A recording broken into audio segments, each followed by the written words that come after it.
Chair now recognizes you or the ranking member for 5 minutes. Thank you, Mr. Chairman. Well, we've seen some very strange, indeed bizarre bedfellows jumping in together in this cause. We got some people who started out by saying they want to dismantle the FBI brick by brick and destroy the agency. Our distinguished colleague, Mr. Jordan, seems to have made a career of trying to disassemble the FBI. He wants the FBI headquarters in Huntsville, Alabama, apparently. And then we've got some disappointed applicants from Virginia who are trying to attack the whole administrative process by which they were entered into it in the first place back in 2014, as Ms. Carnahan just explained. So why don't we try to get back to the law here and what the administrative process really is? Because the administrative process came up with a very clear result, that the Greenbelt site that was chosen by the Site Selection Authority has the lowest overall cost to taxpayers, number one. Number two, the Greenbelt site is the most transit-accessible site due to its short walking distance to the metro and commuter rail. It offers the greatest opportunity for the government's investment to positively affect the Washington region through sustainable and equitable development, and so on. There are 5 criteria set forth, and the Site Selection Authority chose the Greenbelt site. Now, my friend Mr. Jordan and Mr. Conley pounced on the deliberations of the panel. So what we need to look at is, well, what's the relationship between the panel and the Site Selection Authority? Now, if I understand you correctly, Administrator Carnahan, back in 2014, the panel then unanimously advanced 3 sites, all of which were in Maryland. But the Site Selection Authority overruled the panel in their language. Of course, it's not an overruling because it wasn't a decision in the first place. It's just a recommendation. But the Site Selection Authority said, thank you for your advice. I'm going to add one more candidate from Virginia, which is the Springfield site, and then we're going to advance that to have all 3 looked at. Then the panel comes back and says, well, we happen to like the Springfield site, but the Site Selection Authority, which is charged with your decision-making power over this exclusively, and everybody agrees that's what the process is, says no, the Greenbelt site is the one that conforms to these 5 criteria. Now, we've got to have some way of making these decisions, otherwise the Congress of the United States is going to be involved in every occasion in which you're making a decision about where to place a federal agency or department. How often does this process take place with a panel and a Site Selection Authority? Is that a rare occasion, or does that happen frequently? So thanks for that explanation, Congressman. Most site selections are not of this great of interest, frankly, to Congress. It's a headquarters, and people. It's a headquarters, so right? For a headquarters like this is a very normal process where there is a panel of some type that makes recommendations and an ultimate decider who is the Site Selection Authority. Yeah, and then sometimes the Site Selection Authority agrees with the panel. Sometimes it disagrees with it. It disagreed when Springfield, Virginia was put into the competition, and then the Site Selection Authority disagreed with it again when it decided that Greenbelt was the way to go. Well, what about this idea that there's somehow some kind of conflict of interest in the Site Selection Authority, because the Site Selection Authority worked for WMATA, which is an agency that serves Virginia, Maryland, and Washington, D.C., or that there's some kind of conflict of interest because the Site Selection Authority has a career in government and became the deputy mayor, not of Greenbelt, Maryland, but of the District of Columbia. Do you see a conflict of interest there? No, sir, and we fully vetted Ms. Albert's relationship with Ramada when she joined GSA, and subsequent to the FBI director bringing up concerns, we had legal counsel look through that again and found no conflict. These, as you said, are public entities with no interest, financial interest in any way. All right, I want to apologize to you that this hearing, which should really be about how we can serve the taxpayers of America better, has been derailed for a whole coalition of partisan, political, and parochial purposes today. But in any event, you're doing a good job, and thank you for sticking with the administrative process and with the rule of law such as it is. I yield back to you, Mr. Chairman. Gentleman yields back. I have to defend my friend, Mr. Conley. I believe he's acting in a bipartisan way, not a partisan way. Chair now recognizes the gentleman from Alabama, Mr. Palmer, for 5 minutes. Thank you, Mr. Chairman. Ms. Carnahan, some of the questions that I have about Maryland, Mr. Mafume, for 5 minutes. Mr. Chairman, thank you, and thank the ranking member for calling us together on this. Administrator Carnahan, it's good to see you.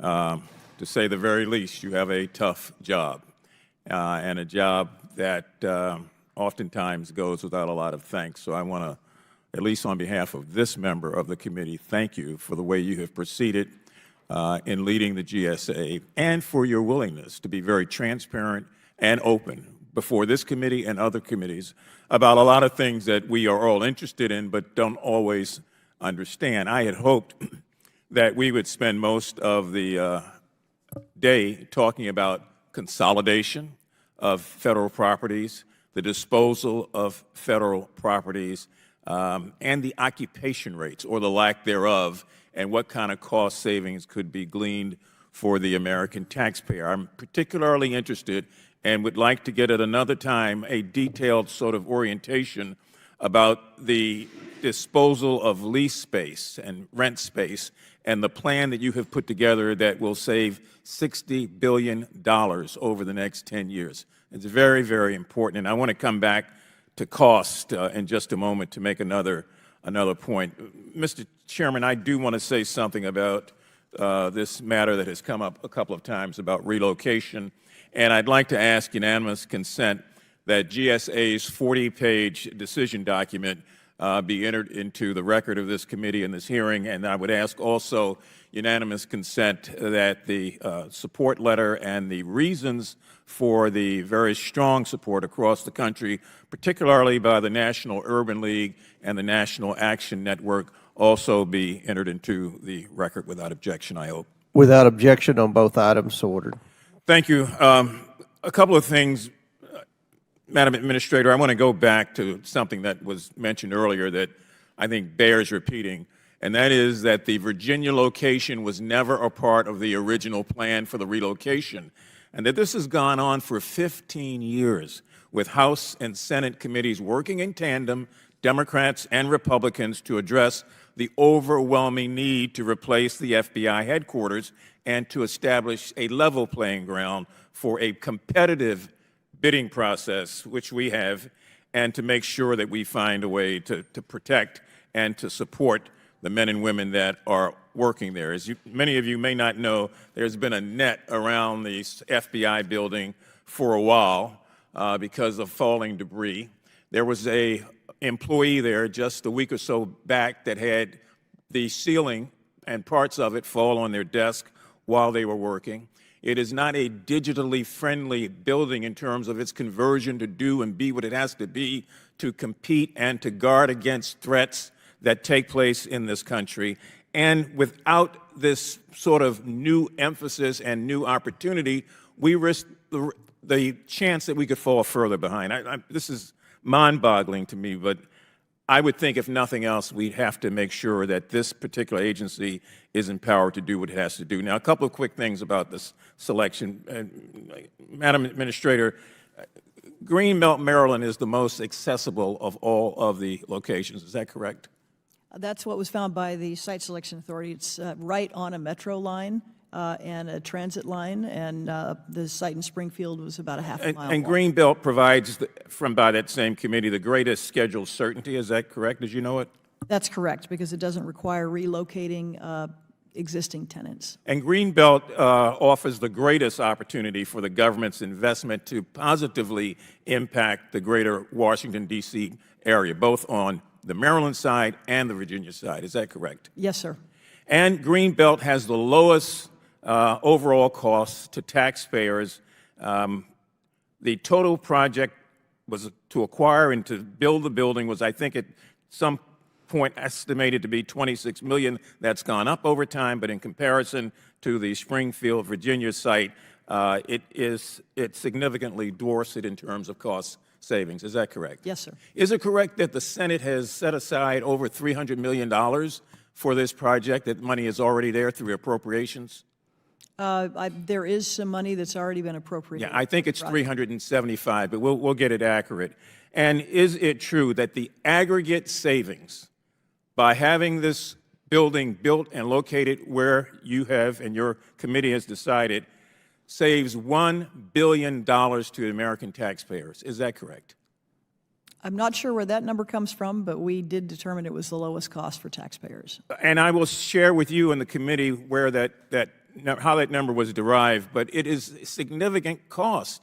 And so if we're really concerned and really conservative here about making sure that we are spending taxpayers' dollars efficiently and effectively, and this we wasted, as we have, 15 years of trying to make a decision, and if our law enforcement agency, the FBI, is outdated in terms of its capability because of limitations of its current space, it just seems to me that the best thing here is to find a way to take advantage of what has been a very, very, very transparent process. It has gone through every sort of disclosure, and everybody has looked at it, and not everybody is happy with it, but at some point in time, we can't please everybody. So I want to thank you, Madam Administrator. This was not meant to be the topic of the hearing, but it's important for the record, at least, that we all understand how we got to where we are. And I hope that the chairman will indeed bring you back again for some of these other questions. Gentleman's time's expired. Chair now recognizes Mr. Groffman from Wisconsin for 5 minutes. Yeah, thank you. And I just want to point out the mere fact that someone has to ask why or what the purpose of DEI training is the very reason we need more of it. And until we get to a place of parity and equity for people that look like me, black and brown people in this country, then we should continue to invest in diversity, equity, and inclusion training in this country. So, Mr. Chairman, under President Biden and Administrator Carnahan's leadership, the General Service Administration, or GSA, is providing the essential services of maintaining the federal government's properties, procuring goods and services, and acquiring IT systems on its behalf. And admittedly, as we've seen today, this is no small feat. Administrator Carnahan, I want to commend you on your transformative leadership at GSA, bringing the federal government into the 21st century and effectively managing millions of square feet of federal property and hundreds of thousands of vehicles owned and operated by the government. I was pleased to hear about the Workplace 2030 initiative, in which GSA is preparing for the future of federal work, and the GSA's groundbreaking plans to center the climate crisis by transitioning to a fully electric federal fleet and pivoting to climate-conscious construction materials. I'm also excited about GSA's efforts to strengthen, support, and sustain women and minority-owned businesses through President Biden's whole-of-government approach based in equity. GSA's equity initiatives are supporting majority-minority communities across the country, including in Ohio's 11th Congressional District. In 2022, GSA released its Equity Action Plan. Administrator Carnahan, I understand you established a position of Senior Advisor to the Administrator for Equity, for which I applaud you. So what additional ways is GSA centering equity in the totality of its work? Yeah, thank you for that question. As I said, equity is important to us because it is reflective of the American people. We want to have a government that reflects our people, that makes the government better, and it serves all the people better. One of the things that we've really focused on recently is recruitment, and we've focused on HBCUs as a prime source of talent that we can bring into the government. We're also very focused on small and women-owned and small disadvantage-owned businesses. We're really proud of the amount of our procurement that we can do with these small businesses. It makes a difference in communities. We all want to support that. So it's a way we can give good value to the American taxpayers and also support communities. The final thing I just want to mention is a thing called the Good Neighbor Program. And that really is about how we work with communities to make sure things like building siting are actually good for the communities. There was a great example recently in Harrisburg, Pennsylvania. A new courthouse was going up. And we worked closely with the community to figure out what part of town made sense for them for economic development purposes to put that courthouse, because they knew it would be an anchor in a new neighborhood and drive economic development. So we think of equity as a center of a lot of what we do. Equity in procurement when we're talking about small businesses, and equity in siting when we're talking about where we put federal assets. Thank you. Additionally, something I'm particularly focused on is making sure diverse vendors and businesses get a shot at opportunities which historically have been contracted to large, predominantly white corporations. So, Administrator, how is GSA equitable opportunities for small and disadvantaged businesses and investors? Can you give us some specifics on that? Yeah, so our small business spend number is the highest it's ever been. It's about, our total spend at GSA was about $20 billion, and I think somewhere in the 40% range was small businesses. And so we take this very, very seriously, because we know we can get basically a double win, both a good value for taxpayers and having the economic benefit for those communities that we want to support. Thank you again. And I don't need to remind you, Administrator, the GSA oversees about $75 billion in annual contracts to businesses and vendors across the United States. It is critical this funding be awarded in an equitable way, recognizing the importance and worth of Black and brown businesses, underserved communities, and women-owned initiatives. When our small businesses are underserved and underserved communities thrive, we all succeed. So thank you again for the amazing work that you've been doing, and thank you again for coming before this committee, Administrator. And with that, I yield back. Chair now recognizes Mr. Burleson from Ms. Lee from Pennsylvania for 5 minutes. Thank you, Mr. Chair. This country is riddled with division and inequity that are entrenched in our policies, laws, and institutions. These entrenched disparities leave so many of us out of the conversation, out of opportunity, and out of the room where the fate of our communities are decided. Before my Republican colleagues get triggered by the word equity, I want to remind them that this conversation is about many of the things they claim to support: the power of local voices, the inclusion of rural communities, and the well-being of people in their districts as well as mine. Members of underserved communities, many of whom have endured generations of discrimination and disinvestment, still confront significant barriers to realizing the full promise of America. Black and brown people, indigenous people, LGBTQIA people, disabled people, and others are so often forgotten or intentionally left behind. The federal government has a responsibility and a duty to make every effort to remove these barriers, and they must take a whole of government approach to do so. Administrator Carnahan, I want to ask you a few questions about some of the initiatives GSA is focusing on to advance equity. How does GSA's Good Neighbor program support local community goals, economic recovery, and environmental justice? Yeah, thanks for that question. But I'm really proud of the Good Neighbor program. It's something that you would expect the federal government to do this all the time, but historically it has not always happened. And so it really is about, I think, intentionality, about figuring out how we can be positive drivers in communities. There's been a long history of federal government taking activity that's divided communities, whether it's in transportation access or highways going through neighborhoods. But we know that the part that we play, which is citing decisions that impact communities, ought to be done talking to communities. They're the ones who know what they need and where they can make urban planning decisions that can transform neighborhoods. So that's what we do. I will say that in one area in particular that we're focused on is in the tribal land. We got a significant amount of money in the bipartisan infrastructure law to invest in border crossings at the northern and southern borders.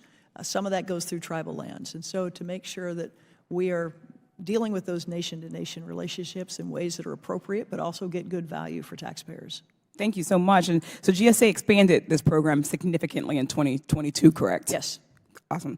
How else is GSA ensuring its public building footprints is contributing to the prosperity and environmental justice of local communities? Well, as I mentioned, we we're very serious about siting decisions that we make. I mentioned earlier today that in Harrisburg, Pennsylvania, for example, your home state, there was a new courthouse that was put up. And it was in collaboration with that community that the area of town was decided on, because it was an area that hadn't been always invested in, and now is going to be an economic anchor in that part of the community. And so that's how we can make a big difference as the federal government. We use our power both in buying things, but also placing assets to help communities grow. Thank you. GSA is also conducting a first-of-its-kind evaluation to assess the effectiveness of equity efforts across American Rescue Plan programs. Administrator, has this evaluation provided any insight so far, and how will its findings be used to improve other programs? So I think there was a reference earlier to that evaluation, and I'm just not familiar with it, but I will find out. Thank you. And circle back with you. Thank you so much. I appreciate that. One of the many problems facing so many of these marginalized and underserved communities is the inequities in technology design and delivery. This means that those who most need government services will often have the most difficulty accessing them. GSA has indicated that improving this is a priority to better serve our communities. How is GSA implementing this priority, and how is it making a difference for constituents in districts like mine? Yeah, thanks so much for that question. You know, that this is a thing that's really important. Like, government doesn't get to choose its customers, right? It's our job to serve everyone, which means not only do we need to focus on security and privacy and ease of access, but also accessibility, and to ensure we get that right. There's a particular thing that we've done at GSA to create shared services so other government agencies can do this relatively easily, because we've helped pave the way. It's a thing called the U.S. Web Design System, which essentially, think about it like if you're going to set up a website for the government, you can go to, think of it like a hardware store that has all the bits and pieces that you would need to create a website, but it ensures that it's accessible for everyone. And so that's the kind of thing that we're trying to focus on when it comes to shared services, and it gives better service to everybody. Thank you. I can't overemphasize how critical it is that GSA and all federal agencies continue to advance equity in everything they do. Administrator Carnahan, I just wanted to thank you for your testimony. I look forward to seeing your agency's work implemented to elevate underserved communities and bring us closer to equal opportunity that we all deserve. I yield back. Chair now recognizes Mr. Gosar from Arizona for 5 minutes. Thank you very much, Mr. Chairman. Ms. Carnahan, as you know, government property designated as surplus can be sold to local and state governments and the public. Given the fact that teleworking has significantly increased over the past few years, has the amount of surplus property sold increased at the same rate? You want her? I'll recognize. So as I mentioned, Congressman, just last week, we announced 23 properties that we want to put on the disposal list, and that would be a cost savings of $1 billion and a reduction of 3.5 million square feet. I get that. Now, I guess my point is you know, we're talking trillions in these debts that we have. Are we missing some areas that could be utilized or looked at for surplus or for disposal? Look, I think there is a huge opportunity at this moment to both get out of leases that saves a lot of money, billions of dollars, and get out of unneeded buildings, also saving billions of dollars. But as I said before, the reason that this is slow, and this is not just me saying it, this is what the GAO said in their report, is it is lack of access to the Federal Buildings Fund. Again, that is the fund that rent payments go into when agencies pay rent, that either goes to the owner of the building if it's a lease, or it goes to maintain buildings if it's owned. Every year for the past 12 years, we have had more than $1 billion used for other things. That's a choice made by the Appropriations Committee.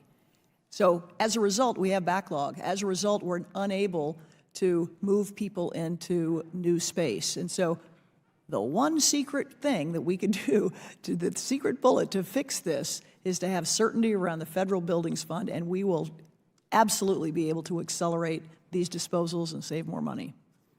So in a priority aspect, I just want to make sure I have this right. If a state, a local, or a business wants this property, who gets that? Or is it based upon price? So there are various factors. I wish I could say it was simple, but there's sort of a rank order, and state and local government gets the first shot at that. And then eventually, if NGOs don't want it, state and local governments don't want it, then it goes on to the public market. And so that's, as I mentioned, those 23 properties that we're planning to dispose of, we already have interest from some local governments to think about, former courthouses could become new municipal, halls. And so that, to me, is what makes sense here. We need to have our federal assets be useful in the communities where they're sitting. And if they don't have people in them, they're not being useful there, and they ought to be used in other ways. Got you.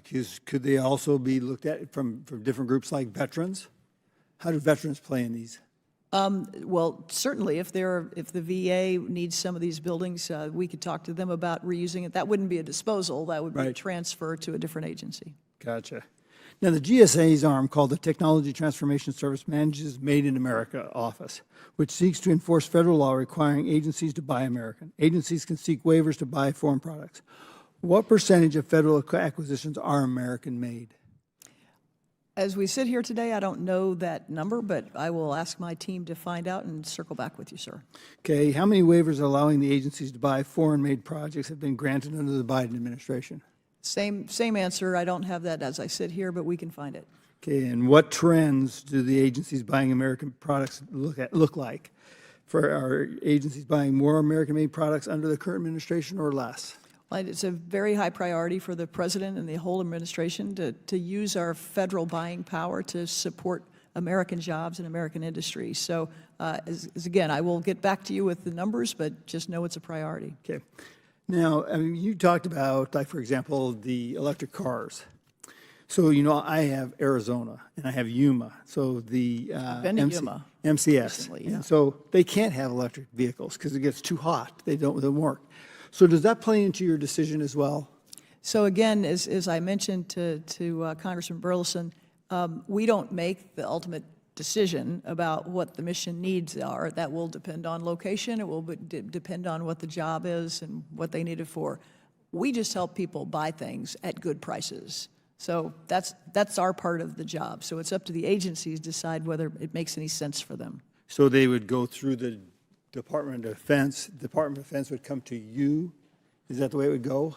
We do some with the Department of Defense, but definitely with all the civilian agencies. So yes, they would decide if somebody was in Yuma, they would say, it makes sense for us to have, we need a vehicle that looks like X that provides this mission, and GSA, can you help us get one of these at good price?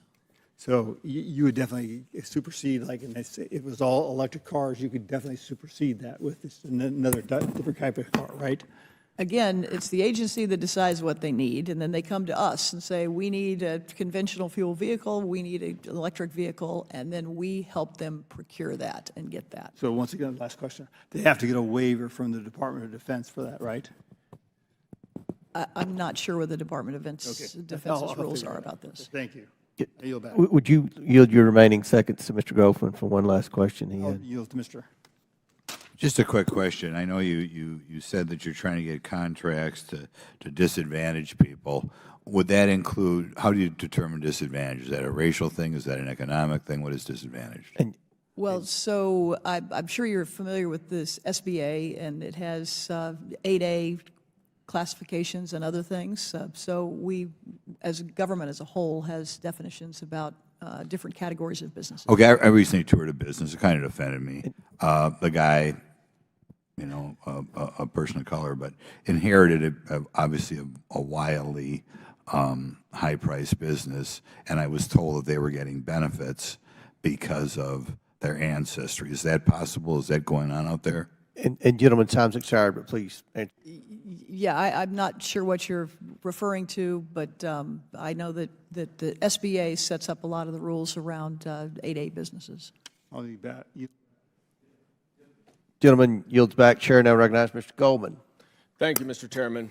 Once again, here we are, days away from a government shutdown. The world is burning. And we're here talking about office space. Office space. Meanwhile, Republicans cannot pass their own unilateral appropriations bills. They refuse to work with Democrats. They refuse to abide by the top-line appropriation numbers that they themselves negotiated, agreed to, and passed in June. And separately, They refuse to unify the Congress to fund our democratic allies fighting terrorism and authoritarianism around the world. Our democratic ally, Ukraine, resisting an illegal invasion by Vladimir Putin and a brutal and barbaric invasion of Israel by a terrorist organization, Hamas, trying to eradicate Israel, the lone true democracy in the Middle East. Ukraine, Israel, and the innocent Palestinians in Gaza desperately need our help. And yet Republicans are holding that aid hostage with their political gimmicks and games. And here we are talking about office space. Now, in fairness, this is a welcome break from the pathetic and desperate impeachment inquiry. It appears as if the chairman has at least acknowledged that the first and only public impeachment hearing was such a bust that he doesn't want to do it in public anymore, because God forbid the American people would once again see what a sham it is. But that has not stopped my colleagues on the other side of the aisle from issuing subpoenas for closed-door depositions. That way, they can continue to cherry-pick testimony that misleads and gaslights the American people. Now, over the past couple of weeks, since October 7th, I have met with numerous families of hostages in Gaza who are searching for any information about their loved ones held in captivity. One I met with was Avichai Broduch from the kibbutz Kfar Aza, which I visited in August. Avichai described how he took his gun to go fight the terrorists while his wife and 3 children hid in their safe room. Avichai was shot in the leg and he could not move. In the meantime, his wife and children were taken hostage by Hamas. And here are Avichai's 3 children who have been held in captivity for 39 days. Ofri, age 10, Yuval, age 8, and Oriah, age 4.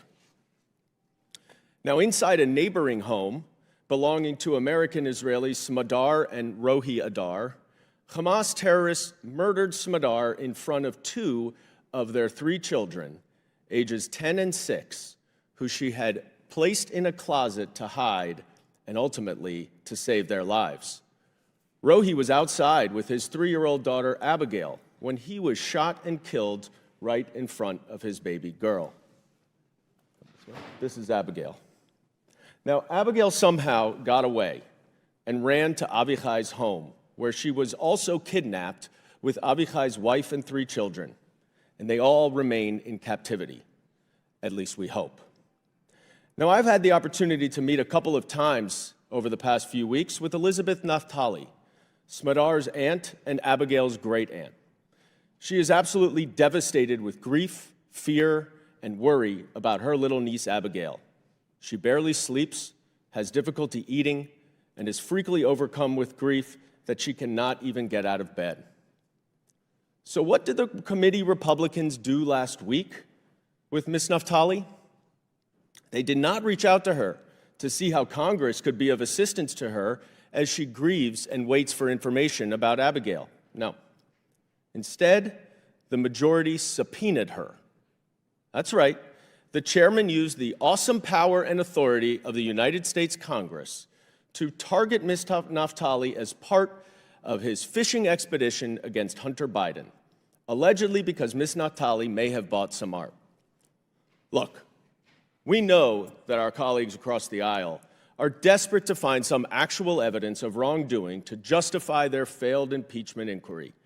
But even under these desperate circumstances, I am still shocked and disappointed that you have targeted someone grieving from the horrific attack of October 7th for your impeachment investigation.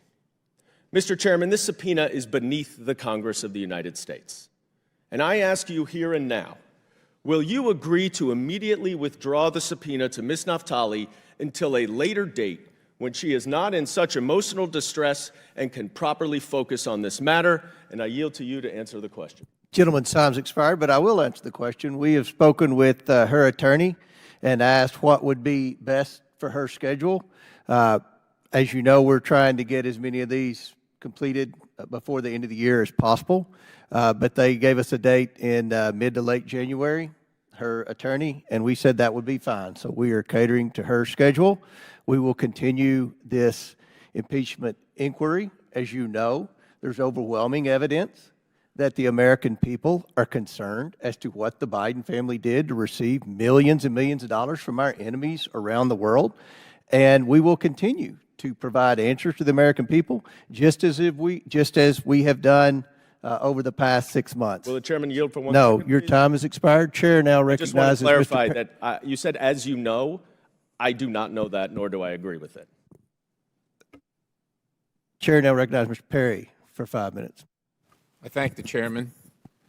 Well, I'm somewhat fascinated by my colleague on the other side of the aisle talking about evidence that doesn't exist, while I sat in a room during the last administration and they literally made up evidence to impeach a president, evidence that didn't exist or supported lies that do exist to impeach a president. And so his words fall a little hollow at this moment. Madam, you're not here for any of that. I want to ask you some more questions about, Administrator, the transaction regarding the new FBI headquarters. It seems that the FBI Director Wray said that Ms. Albert had unilaterally changed the criteria at the last minute in a way that would benefit Greenbelt. Is that true? No, sir. So is he a liar? Somebody's lying. He's saying, I'm going to read what he said here. Albert had unilaterally changed the criteria at the last minute in a way that would benefit the Greenbelt. So I think there may be some confusion on the part of the director about what the process when was it actually changed? is. When was the criteria changed? So the sequence of events, just to go back a little bit, began in 2022 in December with that budget bill where GSA was directed. Yeah, but she wasn't working on it then, right? She was. She was. She was working on it then. Was she a member of the panel? So Ms. Albert was the head of the Public Building Service. That's the Right, I top know she's the head of, but she professional. wasn't one of the conferees, as maybe you would call them, or the three individuals, Yeah, two from GSA and one from FBI that were working on the site selection. Yeah, that panel didn't meet until July. Okay. 2023. So back in December of 2022, Congress directed GSA to have consultations with both delegations in Maryland and Virginia to then consider the site selection process and then make a selection. So nothing come up with changed from that perspectives. period forward to the actual site selection? Nothing changed from the criteria? No one changed it and nothing changed? So let me just keep going with our timeline. So we had those consultations in March of 2023. The panel and the rest of the team, not just the panel, was looking at the criteria to Right. see if some of those things need to be weighted or changed. I get it, ma'am. And that is what happened. So that was announced, and that was, by the way, coordinated with the FBI, and that change was announced in July of 2023. So it didn't change from July of 2023. I don't mean to cut you short, but I got a limited amount of time here. It didn't change, according to you, from July of 2023 until the decision was made. Is that correct? Nothing changed? No, sir. Okay, so then Christopher Wray is lying then, because it says change the criteria at the last minute. And I'm thinking the last minute seems a little bit closer than last July. I mean, Ms. Albert left GSA in October, right? Last month? That's correct. Yeah. And the decision was announced this month. So in previous testimony, you said that you had turned to her, she countervailed. I know you don't like the term that Mr. Jordan used where she changed, or I don't remember what term he used, but you didn't like it, where she disagreed. Overturned the ruling, the unanimous ruling of the committee. But you said she was the real estate expert, right? And that's why you... She's a top real estate professional. The top real estate professional. Do you know where she holds a real estate license? I do not. Do you know she has a real estate license? I know her career has been spent in real estate around the Washington Does she have a metro broker's area. license? Has she ever stood for the exam? Has she ever sold a house? So, sir, I know she's made site selections on very significant siting decisions. and I could too. Look, God bless her. She's got a wonderful resume. I've got it right here. She even served in the Army. I'm an Army guy. She was a Signal Corps. She was in the 141st Signal Battalion of the 1st Armored Division in Germany. That's awesome. We appreciate her service. That doesn't mean she's a real estate expert yet, and because she's had these positions, it doesn't mean she has an idea I mean, she's got an engineering background and all that stuff, but you said top real estate expert, and this is site selection of real estate. Do you find it odd at all that the site that she selected is not the most optimal? It has the smallest buildable area, restrictive site conditions like the presence of wetland, and the greatest distance between other FBI stakeholders. Do you find that odd? Is that compelling? Does that mean anything? She's the real estate expert. So, Congressman, when the original bidding was taking place back in 2014, there were dozens of potential sites around the Washington metro area. It was reduced down. I get it, ma'am. Each of those three was agreed by the FBI and everyone else to meet their basic mission needs, which included. What about the other site three development. the three members of the panel that unanimously decided another location? Do you just reject whatever their findings were? Apparently you reject them, right? So the site selection process calls. Oh, we're going to go to the process. Ma'am, a corrupt process is still a corrupt process. Just because they have a process, and oh, by the way, because you ran it by your attorneys, I mean, I don't want you to be offended, but maybe you should be offended. We don't see that as meaningful because they work for you. If you got an independent review, maybe we'd see that as somewhat meaningful. But all these people work for you, so you're all doing the same thing. You're all scratching each other's backs here to make sure that you're all covering each other's rear end. The American people are sick of that. I yield the balance. Gentleman yields back. Chair now recognizes Ms. Crockett from Texas. I come in this committee, and just when I think I can't be shocked anymore, I get shocked to the next level. And I listened to Dan, who I was with him in Israel in August. And I listened to him tell very real stories of real issues that are taking place in this world right now, issues that we have been charged with the responsibility of being the adults in the room and trying to solve. And as I listened to him, I thought, man, I was actually going to deal with what we're supposed to be talking about. And then, of course, I get a colleague from the other side of the aisle who could hear of the pain and suffering as Dan was telling the stories, and the only thing that he heard, because it's seemingly what happens in this chamber, is that there's a level of callousness and a lack of humanity a lot of times. We say the words, we care about the American people, but then the actions don't line up with caring about the American people. And so after hearing that story, the only thing that my colleague heard was about made-up evidence as it relates to the former president, the twice impeached, 91 indicted count former president who's currently sitting in a fraud trial, who's also been found liable of sexual assault. The only thing that he heard was this bit about made-up evidence. And so he says, well, the Democrats didn't have the right to do what they did when they impeached the president. I disagree, and it looks like at least 4 grand juries feel like they've got some evidence, or maybe that's made up as well.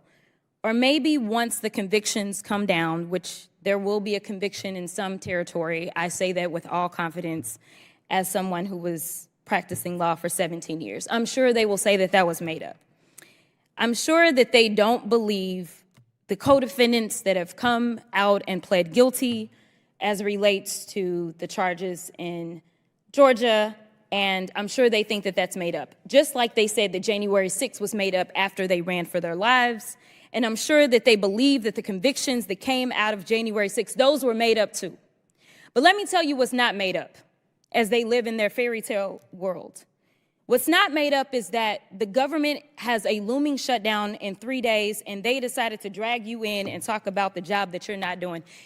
And before I go into it, I do appreciate the work that you do, especially as a girl that grew up in St. Louis, Missouri, and fondly remembers the better days of Missouri when your father was the governor. So I will tell you what is not made up and what is real life. Number one, I want to recenter us on what it is your job is. Your job ain't got nothing to do with telework last time I checked. Is that true? or not? That's correct. Okay, all right, because I don't know how the American people are going to get this straight when the members of Congress can't really figure out what your job is. So that's not your job, but you deal with a lot of real estate. So I just want to zone in on that because I don't have too much time left. But for those that don't understand, there's government leases, and most commercial leases go for more than a year, say, right? Yes. Yeah, usually more than maybe even 2 years, right? Yes. Usually a commercial lease is a very long-term lease, correct? And the price usually goes down the longer the term. Absolutely. So typically you're inclined to sign a longer lease, all right? But none of us saw COVID-19 happening. And while we are centered on talking about telework, it is really important that we zone in on something that you've said over and over, and people are ignoring you. You said what makes it difficult for you to do your job is a lack of certainty. And this government shutdown, this is the second one just this year that we're running up on, and we're kicking the can down the road because we're going to run up on another one in January. It looks like we're going to run up on 2 now, January and February, if they can get this passed. Can you please explain why a lack of certainty has a negative impact on you doing what you are charged to do for the American people? Yeah, thanks for that question. You know, real estate is a long-term thing. When you're buying a house or you're buying a piece of property, you don't just do that overnight. You have to plan your finances to make sure that it works. And when it comes to the federal government, it's not different. We have to have, particularly when we're maintaining buildings, we have to have a plan. We've got the biggest commercial real estate portfolio in the country. They're all in a different state of need, and we need to be able to have plans to address those things. And the only way you do that is with some certainty. And not having clarity about what a budget's going to be and kicking the can down to the road to the next year doesn't make the cost go down. It makes the cost go up. And so we've seen that happen over and over again because, again, of this lack of funding of the Federal Buildings Fund. And you know what? To be clear, I remember when we had the first government shutdown looming, and we all have our own leases for our properties as well. I had to call my property manager and say, because the federal government can't get their stuff together, just so you know, I may not be able to pay my bills, and I hope you don't kick me out. That's not any way that we should be governing and talking about the fact that we are actually being fiscally responsible, because it's just the opposite of it. Thank you so much for your dedication to this country. I really appreciate your time and for you putting up with the antics. Would the gentlelady yield to a question? Fine. Chair recognizes Ms. Luna. Would you like some time? No, you take your 5 minutes, Ms. All right, Luna. thank you. Ms. Carnahan, thank you very much for being here. And to address the government shutdown, you know, I always find it interesting being lectured on these things when in the last, 20 years, Congress has been broken in the fact that we've been passing nothing but omnibuses and CRs that don't really address the issue and allow us to really do our jobs. So just out of curiosity, how do you justify spending $1 billion on furnishing office spaces that are not being used? The reason that I ask is because we are seeing right now that this country, future generations, me being a new mother and having a child, we're being tapped to really answer for this reckless spending. And frankly, I think that when you have a facility that's not being used in the way that it should be, why should we continue to give you guys funding for that? So I've heard reference to the whole furniture and buying things for empty office spaces. Yes, mainly addressing the telework policy, but yes. Right. So I'm not exactly sure what furniture was being bought, so I can try to look into this. But I will tell you that the government didn't shut down during the pandemic. People were working. Courthouses were operating. Federal facilities and prisons were operating. Embassies were operating. Within reason, though, because I think one of the biggest issues that we had as congressional members is our constituent services were not being handled appropriately because we couldn't reach out to some of the actual agencies because they weren't in the office. I can tell you that, as a new mother, I'm showing up for work, so why should bureaucrats not be held to the same account, right? I mean, if you didn't show up to your job, do you think that you should still be getting paid? Question. Well, Yeah, so You do. again, people were working throughout the pandemic. But so because they within- were teleworking doesn't mean they weren't working. But In there's fact, also no GSA accountability for it, because I'm telling you that members of Congress were not able to have their constituent services handled accurately because these agencies were not in person, and we could not get a hold of those people. But going back to the unnecessary spending, when you have facilities, if you guys are indeed advocating for telework, though, what's the need to actually have a budget set aside to furnish these facilities? Don't you think that that's wasteful spending? So I think we can agree that we want government to work better and save money. So what I want to talk about and work with you all on is how do we actually do that in So do you- practical terms? Yes, agree. But do you think, though, that government should have budget to use a facility if people are indeed not coming in to use that facility? Don't you think that that's wasteful? Like, if you were paying to use a home that you didn't occupy, don't you think that it would be kind of a waste of money? So what I'm very eager to work with the committee on is how we can dispose of properties we don't need and optimize our footprint and just keep what we do need.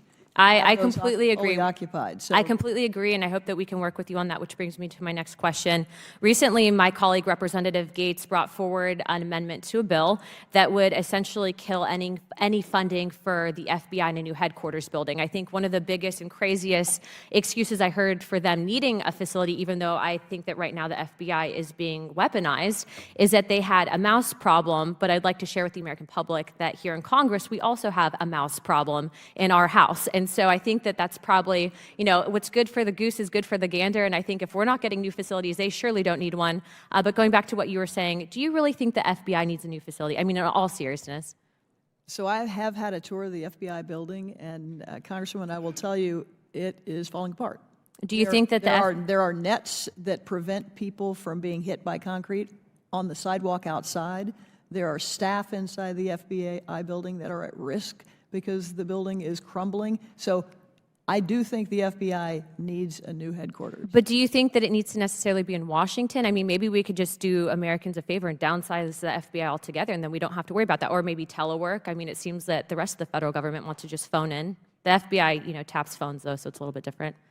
Well, I guess I would just say that Congress directed us at GSA to pick between 3 sites, 2 sites in Maryland and 1 site in Virginia. We were just doing what we were told to do by Congress in making that site selection. Well, thank you very much, ma'am. I do appreciate that you did say you wanted to work with us on, coming down on some of that wasteful spending. Hopefully, we can fix the furniture issue, maybe even get people back to work. But, Chairman, I yield the rest of my time. Thank you, gentlelady. Yields. Chair now recognizes Mr. Moskowitz from Florida. Thank you, Mr. Chairman. How are you doing today? Great.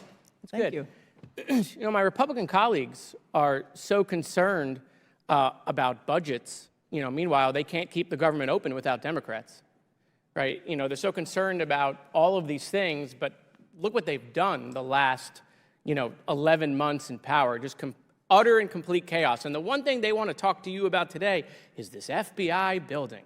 Well, I wonder who has texted them and emailed them to talk about the FBI building. And the whole thing, that's it, you're here, about this FBI building. I mean, could that be that Donald Trump is telling them to talk about this FBI building because he's just so mad at the Department of Justice? I mean, it's so transparent. And by the way, I don't know if you know this, we have a war in Afghanistan and a war in Israel. We can't get Israel foreign aid because the speaker decided to politicize it. But they want to talk about furniture. Oh, that is definitely on the American people's mind, right there with gas stoves and ceiling fans, other hearings we've had in this committee. The chairman mentioned something, actually. He said that the Biden administration can't have it both ways. And I agree with that, Mr. Chairman, which is why I'm happy to yield you some of my time today, Mr. Chairman, because I think you owe it to the American people to explain why you've gone on Fox News and told people that while the president was out of office, he had a loan with his brother, and in a way they were evading taxes. It has come out in the public that you also do business with your brother with potential loans. And so since you have framed that and manipulated that with the American people, that Joe Biden did something wrong when he wasn't in office, I just would like to know if you would like to use some of my time. I would love it. Okay. You retweeted that story. Completely false. I've never loaned my brother 1 penny. My father, who was a dentist, had some farmland. He died, and my brother couldn't afford He wanted to sell it, but he wanted to keep it in the family, so I bought it from my brother. That story that you tweeted also said I had a shell company. That is bullshit. You can come to Monroe County and look at all the land that is titled in that LLC. I think that the problem is, you know, the White House tried to get CNN to write that story. They went around and investigated all this bullshit that Ian Sams is trying to tell people that only dumb, financially illiterate people pick up on, and said that it was a shell company because it was an LLC. You're so financially illiterate that you think because something says LLC, it's a shell company. This company, which I financially disclose, has properties, okay? It manages over 1,000 acres of land for hunting purposes. It owns different properties. I'm one of the largest landowners in my home area, okay? I went to the bank and I borrowed money and I bought that land. I didn't get wires from Romania, China. My family doesn't get wires, okay? Never loaned my brother money. Don't have an LLC. But you and Goldman, who is Mr. Trust Fund, continue to try to reclaiming my discredit. time. No, I'm not going to give you your time back. We can stop the clock.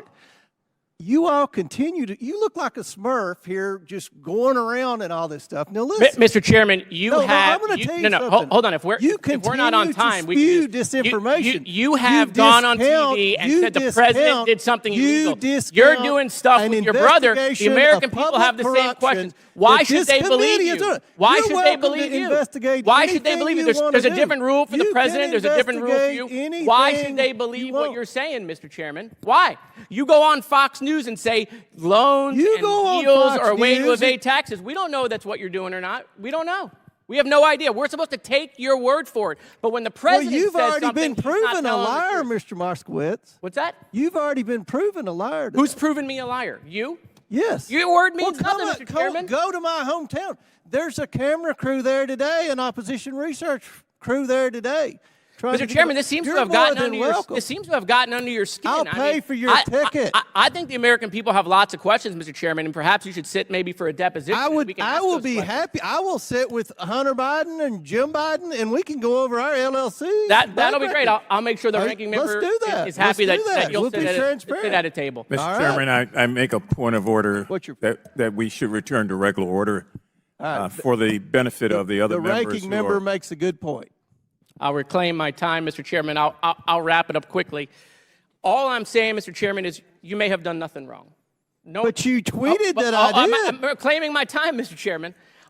There's a story out there, right? Because we believe everything in the media, like when you go on Fox News and say things and everyone says that they're true with innuendos and ifs and maybe, the Biden family, the crime family, all this nonsense. But when it happens to you, it's fake news. And what I'm saying is there should be the same. I'm reclaiming my time, Mr. Chairman. There should be the same standard. You said at the beginning of this hearing, the Biden administration can't have it both ways. Neither can you, Mr. Chairman. I yield my time back. Thank you.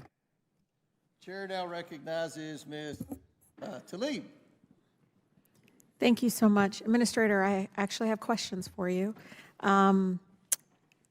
Climate crisis is a huge issue for my residents and constituents back home. I actually grew up in a neighborhood where I thought that smell and that amount of pollution was normal. And, you know, we are now seeing every month passes, you know, new quote, hottest month on record, this just past summer. So the horrifying truth is that our cost of climate crisis is only getting worse, no matter how much my colleagues try to ignore it. Administrator, I understand that as of last year, the GSA reduced greenhouse gas emissions from its real estate portfolio, I think by almost 60% compared to 2008 levels. Can you talk about that and what steps you all took in reaching that goal? Yeah, thanks for that question. You know, the good news is, today, there are so many more technologies and efficiencies that we can put into our buildings that have a huge impact. So I always talk about it as a triple win. It's a thing that is creating jobs in America. It's reducing costs because we're making buildings more efficient, which means lower energy costs, which means lower cost to taxpayers, and we're helping the climate. And so that is the sort of magic moment that we're living in right now. We hold properties for a long time, so it's I not. think are we the largest property owners in the United States? Yes. And so we hold properties for a long time, so it's a little bit different than you think if you're at home and thinking, do I put solar on the roof? Do I do my windows? Because what would the payback be? For the government, we hold buildings for a long time, so it makes sense for us to make these investments today, and when we do, it has an impact reducing greenhouse gases, but also saving money. We know this all makes sense for our health and everything that you talked about, economy, but for my residents, it's always been about their public health and our planet that we all live in. But you can tell us, also tell us if this is also fiscally prudent. I mean, this is saving money, especially when a lot of my colleagues want to ignore the fact that this is actually increasing the cost on Americans across every corner of each of our districts when we don't address this issue. Can you talk a little bit more about, again, to kind of address folks that think we're spending, we're not, and only spending, when I know from reading and knowing what you all have been able to do, it actually has saved money for our Americans. Yeah, we're saving money all the time. I want to give a little story about a building in Oklahoma City. It's a federal building there that was put up after the last one was destroyed, so it was a relatively new courthouse.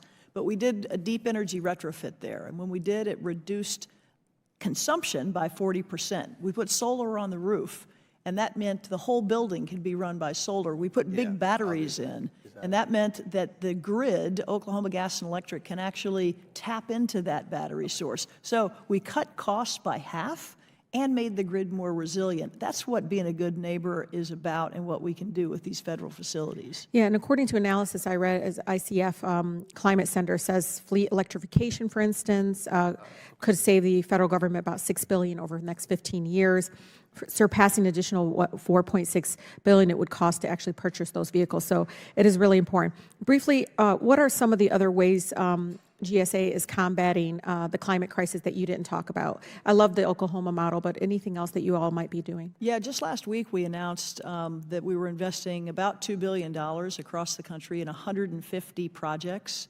that will do a lot to reduce energy costs and reduce greenhouse gas emissions. We received some money in the Inflation Reduction Act for what's called low-embodied carbon building materials. The United States government and government writ large are some of the biggest buyers of building materials. So if in the chain of production we can reduce emissions, that has a huge impact. So things like, seems mundane, but it turns out to be a really big deal, concrete, asphalt, glass, and steel. And if you can reduce emissions in the production of that, it has a huge impact on reducing greenhouse gases. And the greatest thing, I know I'm using a lot of your time, is I was out at a concrete manufacturing facility outside of Kansas City. I went to Topeka to make this announcement. And they are embedding carbon in concrete, 30% reduction straight up of greenhouse gases. And guess what? No extra cost. So this stuff makes sense, and that's what's so exciting about it. No, and I think my colleagues need to hear that. I mean, they continue to say it's too expensive, but failing to act, I think, is more expensive, not only on our public health, but even the cost on American jobs. It really does create jobs and just a future for many of our grandchildren and great-grandchildren. Thank you so much. I yield. Gentlelady. And without objection, Representative Ivey from Maryland is waived on to the committee for the purpose of questioning the witness at today's hearing. Thank you, Mr. Chairman. I appreciate the opportunity. Madam Administrator, good afternoon. I apologize for getting here so late, but we had a hearing next door.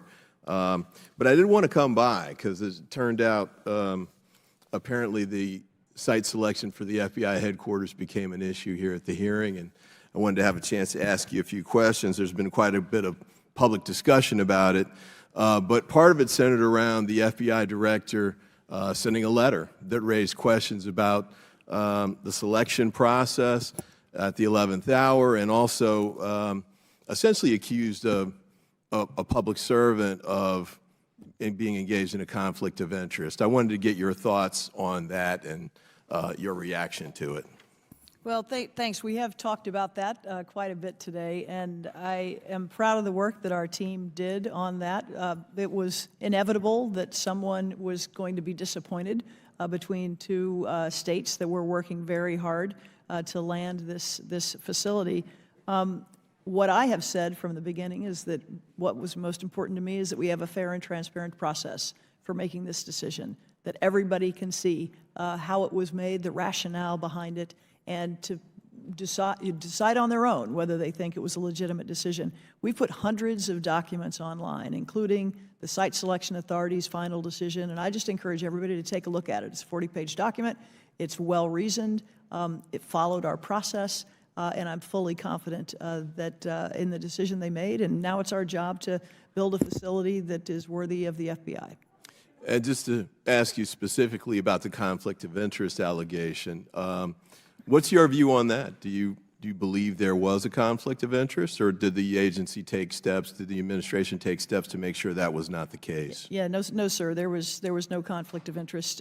We understood that our PBS commissioner's former employer was WMATA. We knew that in the beginning. We made sure to fully vet the appropriateness of her participating in the FBI selection and site selection at that time, so 2 years ago. So fully vetted, number one. Number two, after receiving the letter from Director Wray, I went back to my general counsel's office and said, I want you to look into these concerns that have been raised and make sure we did the right thing, that we followed the process, that all was well. And my general counsel returned and said, none of these have merit. You should be fully confident that the process was followed and that there was no conflict of interest. I also wanted to ask you about next steps. Now that the site selection has been made, what are the next steps that GSA will take to make sure that this moves forward expeditiously? So Congress has been very clear with us that they wanted us to make a site selection and do that expeditiously, and so the next step for us will be developing a prospectus that we'll come back to Congress with. How long do you think that will take? I can't say for sure. I know that there was some language, I think, that said 180 days in one of the bills. That is a very, very robust timeline that I'm not sure is realistic given the size and scope of this project, but know that we're very focused on moving forward. Robust sounds good to me. And I did want to ask you this as well. Is there information that you need from either the FBI, the Department of Justice, or both in order to move forward with the prospectus stage? Well, thank you for that question, because we're not going to build a building without the support and interest of the FBI at heart. Their mission is what this is all about, and so they need to describe what that is for the facility going forward. So we'll need to be collaborating. All right. And when will that get on track? I hope very soon. I'm hopeful that the project teams are speaking even now. Now, I know there have been objections that were raised and suggestions about an IG investigation and the like, but my hope is that this prospectus stage will move forward, whether it's got to be on a separate track or not, but it needs to move forward expeditiously, I believe. They need to get out of the building that they're currently in part because in some ways it's falling down, and also I think delay adds to costs, but I'd like to hear your thoughts on that. Well, just as a general matter, delay does add a lot to cost. This particular project has been, discussed. You probably know better than I do, but I think 15 years.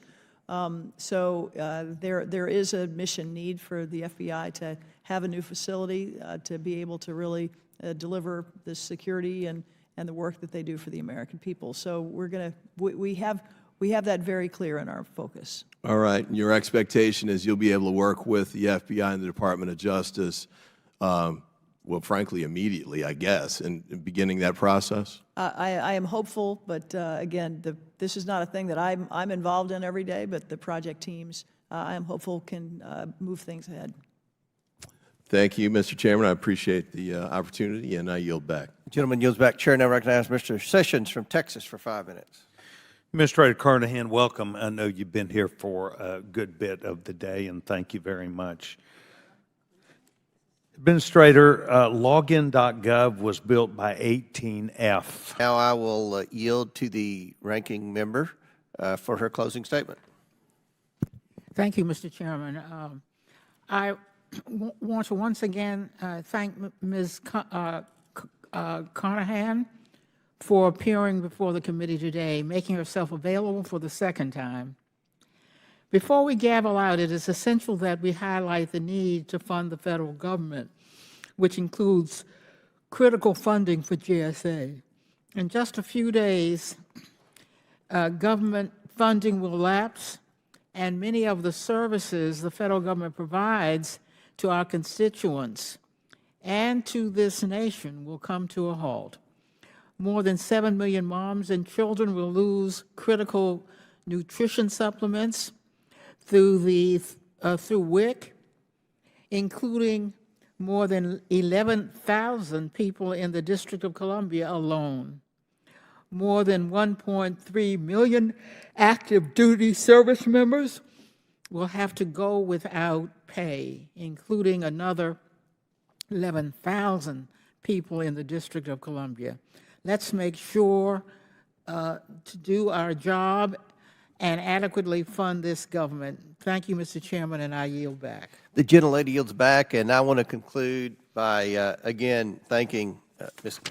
Carnahan for being here, and just reiterate, the purpose of this hearing is to try to save money. I mean, that's what the House Oversight Committee's purpose is, to investigate waste, fraud, abuse, and mismanagement in the federal government. We're going to spend nearly $2 trillion more this year than we take in tax revenue. That is not sustainable. That is the root of a lot of our problems that my friends on the other side of the aisle referenced with respect to the challenges getting to 218 votes in a spending bill. And we spend too much money in Washington. And what we want to do on this committee is find ways to save. And there's an obvious way to save money in the federal government. We have too much office space. Now with the Biden administration's push for telework, we have even more office space. And even the mayor of Washington, D.C., Mayor Bowser, supports our efforts to, number one, get people back to work, get the federal employees to actually go back to work to improve productivity. But again, you know, that's not a priority for the Biden administration. But what's a priority for this committee is to get the backs of the American taxpayers. And we want to work with your office to try to come up with ways to save substantial sums of money. And I think it would be in the best interest of the District of Columbia, as the mayor has pointed out, to utilize some of this empty office space building that's had such a detrimental effect on downtown retailers and small businesses, many minority-owned businesses, as my colleagues on the other side of the aisle pointed out. So we've got to get serious about saving money, eliminating waste, fraud, and abuse, and I think this was a very productive hearing. Obviously, we're going to do the bipartisan, requested bipartisan IG report on the site selection. You know, it just seems like everything that the FBI touches has a bit of a stench to it these days. And we want to make sure that at the end of the day, somebody in this town gets the backs of the American taxpayer. And the one entity that I believe is making an effort to do that is the House Oversight Committee, thanks to this side of the aisle. So, Director, again, Administrator, thank you for being here. And in closing, I think that there's a lot of opportunity moving forward to save money for the American taxpayers and to find better utilization of all of this empty office space that the taxpayers are still having to maintain, even though the federal workers aren't going there and don't appear to ever return at this rate to those many of those empty office buildings in this town. So with that and without objection, all members will have 5 legislative days within which to submit materials and to submit additional written questions for the witness, which will be forwarded to the witness for her response. If there's no further business without objection, the committee stands adjourned. Thank you. Ladies and gentlemen, brace yourselves for a race featuring a motley crew of desperate losers and shameless con artists. It's a spectacle so astonishingly lacking in integrity that you won't believe your eyes. And off they go, Blitz and Haley prancing around like a phony diplomat who can't even negotiate a discount at the local market. But wait, here comes former guy Trump desperately trying to relive past glories and making promises that only a true master of deception could conjure up. Will this towering ego get him across the finish line? Chris the bridge to know where Christie is lagging behind. His Two-Face is still stuck in the traffic of his own failed political career. And Pensive Pence remains as indecisive as ever, pondering if he should even be in this race. But lo and behold, a hold-it taste of the Arkansas alibi. Hutchinson desperately clinging to his southern charm, hoping to distract you from his questionable track record and boring ass of bullshit. Meanwhile, Ron the catastrophic clown. DeSantis is causing pandemonium at every turn, proving that being an utter disaster can still gain you supporters in the world of politics. Will he woke off before the final furlong? Then there's Tim Nice, but deceptive Scott, the slick talker, who's more concerned with appearances than substance, willing to spin any tale that'll get him a vote. And former guy Trump, of course, reappears with his endless stream of falsehoods, like a snake oil salesman hawking miracle cures. But hold on to your sanity, folks, because here comes Vivek, the vexing visionary Ramaswamy, Cupid's stunt horse in this race of charlatans. He's peddling innovation and fresh ideas like a true snake oil salesman. And who knows what kind of bizarre venture he'll announce before the race is over. As they stumble toward the finish line, who is going to be the front runner to appear Fox Daily pushing out lies and fears? The crowd can hardly contain their disbelief. It's a spectacle like no other, a parade of desperate losers and shameless liars vying for your attention and, more importantly, your vote, and instantly forgetting you exist. So we need someone? Anyone I can't spot one winning? And there it is, folks. Tim Nice, but deceptive Scott manages to cross the finish line last, leaving in front of